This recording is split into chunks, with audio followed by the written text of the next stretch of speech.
ما د خپل خاندان عزت بچ کولو دپاره د خپلې د تره لور سره واده وکړو. هغه د واده نه مخکې ښه شوې وه او په خېټه باندې اولاد و. ما چې د هغې نه ډېر زیات نفرت کولو او ما به ورسره تعلق نه ساتلو.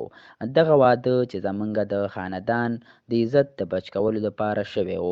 یوه شپه پکې داسې راغله چې زما ښځه ډېره زیاته په دردونو کې وه، خو ما رحم پرې ښکاره نه کړو او زما کور والا هغه هسپتال ته ورسوله.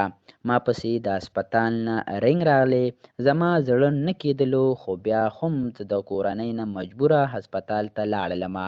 ما چې کله ماشوم سوی کړلو نو زه ډېر زیات پرې غوسه شومه او دغه ماشوم ما غوښتل چې څه غلط ورسره وکړمه. خو کله چې راپورټ ډاکټرانو راکړو او دغه راپورټ زما خاندان والا ما ته وښودلو نو زما د خپو نه ځمکه وتښتېدله.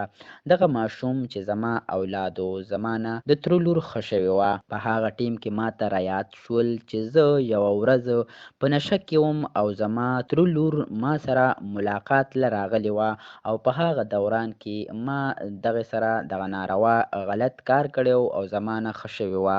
دغه خاندان والا بیا راپاڅېدل او زما نیکه یې ورسره وتړله، خو زه په نشه کې وم او دغه هر څه مانه هېر شوي ول. دغه راپورټ سره ما ته هر څه رایاد شول او ما خپل بچی په غېږ کې ونیولو او موچې مې ترې واخیستله او خپلې ښځې نه مې هم معافي وغوښتله چې ګناهګار ته نه وې، زه ومه. ما تا سره ډېر ظلمونه کړي، زیاتۍ مې درسره کړې، ما معاف کړه. هغه د تره لور ما چې ګناهګاره او بدکرداره ګڼله او ما ترېنه نفرت کوو، هغې زما اولاد ځان سره محفوظ ساتلی و او ما له الله تعالی د هغې نه اولاد راکړو. ما ترېنه معافي وغوښتله او خپل بچی مې په غېږ کې ونیو.